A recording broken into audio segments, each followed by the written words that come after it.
Kunning muhim va dolzarb yangiliklari bilan dunyo yangiliklari o'z ishini boshladi.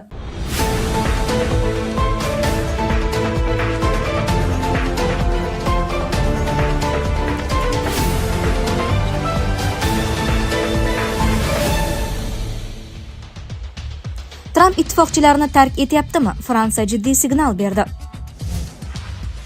Rossiya Oreshnik ballistik raketasi bilan Lvovga zarba bergani taxmin qilinmoqda.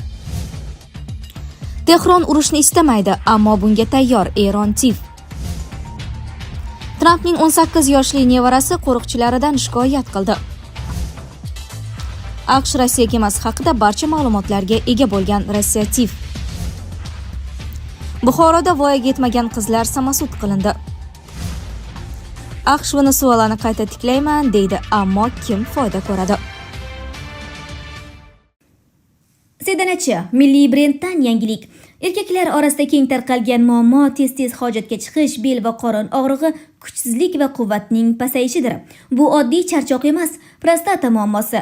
Prostamix tabiiy vosita prostata bezini sog'lomlashtiradi, erkak kuchini qaytaradi, sog'liq uchun esa xavfsiz. Batafsil ma'lumot uchun 55 513 99 99 raqamlariga qo'ng'iroq qiling. Tramp ittifoqchilarini tark etyaptimi? Fransiya jiddiy signal berdi. Fransiya prezidenti Emmanuel Macron 8-yanvar kuni fransuz elchilari oldida so'zlagan yillik nutqida Washingtonning tashqi siyosatini keskin tanqid qildi. Uning ta'kidlashicha, AQSh xalqaro qoidalarni buzmoqda va o'z ittifoqchilaridan asta-sekin yuz o'girmoqda. Bu haqda Euronews xabar berdi. Ko'p tomonlama institutlar tobora samarasiz ishlamoqda. Biz dunyoni bo'lib olish istagi kuchli bo'lgan buyuk davlatlar dunyosida yashayapmiz, dedi Macron.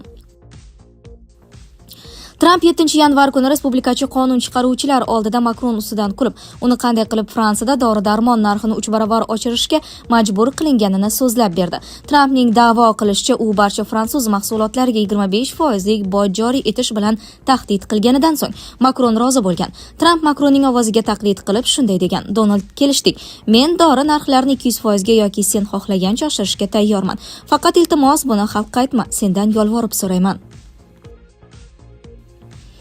Rossiya Oreshnik ballistik raketasi bilan Lvovga zarba bergani taxmin qilinmoqda. Rossiya 9-yanvarga o'tar kechasi Ukrainaning Lvov viloyatiga hujum qildi. Mazkur hujumda Oreshnik ballistik raketasi qo'llanilgani taxmin qilinmoqda. Bu haqda The Insider xabar berdi. Lvov shahri meri Andrey Sadavoy muhim infratuzilma obyekti nishonga olinganini aytdi. Ehtimol gaz koni va yer osti gaz ombori hujumga uchragan bo'lishi mumkin. Ukraina armiyasi ballistik raketa Kapustin Yar poligonida uchirilganini xabar qilgan. Monitoring kanallari esa zarba paytida asosiy vazifa yadroviy zaryadlarni tashish bo'lgan Oreshnik foydalanilganini taxmin qilmoqda. Guvohlar 6 portlashni qayd etgan. Oreshnik aynan shuncha jangovar blokni o'z ichiga oladi. Lvov tomon uchirilgan raketa soatiga 13 000 km tezlikda harakatlangan. Hozircha Oreshnik qo'llangani rasman tasdiqlangani yo'q. Rossiya 1-marta Oreshnikni 2024-yil 20-noyabrdan 21-noyabrga o'tar kechasi qo'llab, Dnepr shahriga zarba bergan edi. O'shanda hujum nishoni Janubiy mashinasozlik zavodi bo'lgan va jangovar qismlar yadro zaryadini tashimagan. Rossiya prezidenti Putin bu zarbani yangi o'rta masofali ballistik raketaning jangovar sharoitlardagi sinovi deb e'lon qilgan. Shuningdek, uni G'arb davlatlarining Rossiya hududiga uzoq masofali qurollardan foydalanishga ruxsat berganiga javob sifatida baholagan. Tehron urushni istamaydi, ammo bunga tayyor. Eron tiv. Eron Isroil yoki AQSh bilan urush qilish istagida emas, biroq yana hujumga uchrasa munosib javob qaytarishga tayyor. Mazkur bayonot 8-yanvar kuni Eron tashqi ishlar vaziri Abbos Aroqchi tomonidan Livan poytaxti Bayrutga tashrifi chog'ida ma'lum qilindi. Bu haqda Al Arabiya xabar berdi. Livan poytaxtida jurnalistlar bilan muloqot qilgan Aroqchi Tehron AQSh bilan yadroviy dastur bo'yicha muzokaralarga tayyorligini bildirdi. Biroq u muloqot Washingtonning buyruqlariga emas, balki o'zaro hurmatga asoslanishi shartligini ta'kidladi. Bizningcha, agar amerikaliklar buyruq berishdan ko'ra konstruktiv va ijobiy muzokaralar foydaliroq degan xulosaga kelsa, o'shandagina natijaga erishish mumkin, dedi vazir. Aroqchining bayonotlari Isroilning Eronga yangi zarbalar berishi haqidagi xavotirlar ortgan bir vaqtda yangramoqda. Ma'lumot o'rnida iyun oyidagi 12 kunlik urush davomida Isroil Eronning yuqori martabali harbiy amaldorlari va yadroshunos olimlarini yo'q qilgan edi. AQSh esa Eronning uranni boyitish obyektlarini bombardimon qilgandi. AQSh va Isroil Eronga hujumni sinab ko'rdi, ammo bu strategiya butunlay muvaffaqiyatsizlikka uchradi. Agar ular buni yana takrorlashsa, yana shunday natijaga duch keladi. Biz har qanday tanlovga tayyormiz, biz urushni xohlamaymiz, lekin bunga tayyormiz, deya ta'kidladi Eron tiv. Tramp 2018-yilda 2015-yilgi yadroviy kelishuvdan bir tomonlama chiqqanidan so'ng Eron uranni 60% ga boyitishga o'tgan edi. Bu qurol yasashga yetarli ko'rsatkich hisoblanadi. Tehron o'z dasturi tinch maqsadlarda ekanini aytsa-da, G'arb va MAGATE Eronning 2003-yilgacha uyushgan yadro quroli dasturi bo'lganini ta'kidlab keladi. 2025-yil dekabr oyida Tramp Florida shtatida Isroil bosh vaziri Netanyahu bilan uchrashuvda Eronni ogohlantirib, agar mamlakat yadroviy dasturini tiklashga urinsa, yangi harbiy zarbalar berilishi mumkinligini aytgandi.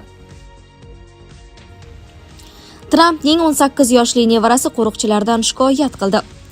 AQSh prezidenti Trampning 18 yoshli nabirasi Kay Tramp uning xavfsizligini ta'minlaydigan qo'riqchilardan shikoyat qildi. Bu haqda u 76 million obunachiga ega influencer Logan Paulning Impulsive podkastida ma'lum qildi. Kay Tramp podkastda shaxsiy hayoti va undagi muammolar haqida gapirdi, ayniqsa maxfiy xizmatning doimiy nazoratidan shikoyat qilib, doimo tansoqchilar kuzatuvida ekanini aytdi. Bu juda qiyin, ular hayotimda paydo bo'lgach katta o'zgarish kuzatildi. Do'stlaring bilan bir guruh qizlar bilan vaqt o'tkazayotganingda taxminan 1 metr orqangda ulkan bir erkak tursa juda g'alati tuyuladi, dedi prezident nabirasi. U uchrashuvlarda maxfiy xizmat agentlari kayfiyatni buzuvchi omilga aylanishini ma'lum qildi.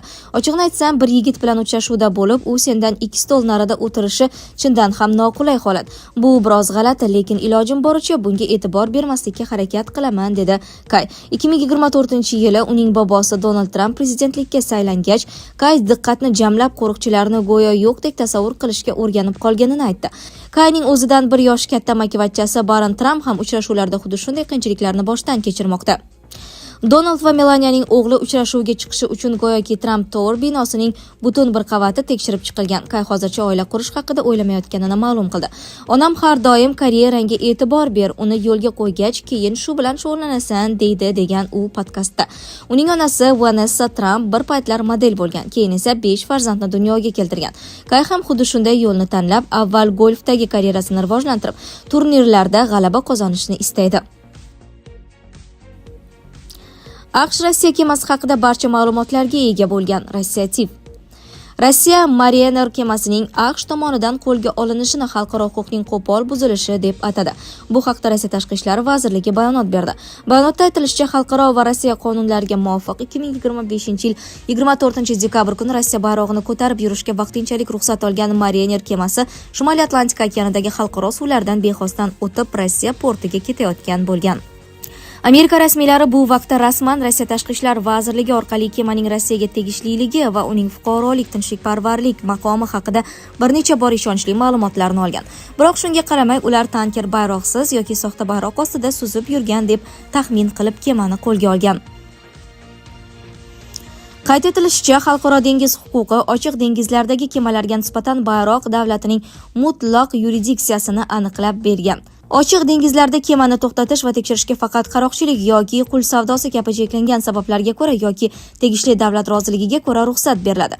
Kema egasining qonuniy huquqlari va manfaatlari jiddiy ravishda buzilmoqda. Bir nechta mamlakatlar fuqarolarini o'z ichiga olgan Mariner ekipajining hayoti va sog'lig'i xavf ostida, deyiladi munosabatda. Shuningdek, Tashqi ishlar vazirligi AQSh harbiylari neft tankerini xavfli tarzda ta'qib qilish va qurolli ravishda qo'lga olish paytida Shimoliy Atlantika okeanida atrof muhitga zarar yetkazish xavfini hisobga olmaganini qo'shimcha qildi. Buxoroda voyaga yetmagan qizlar samasud qilindi. Ijtimoiy tarmoqlarda Buxoroda qizlar 3 kishi bo'lib, bittasini samasud qilgani aks etgan videolar tarqaldi. Holat yuzasidan Buxoro viloyat ichki ishlar boshqarmasi ma'lumot berdi.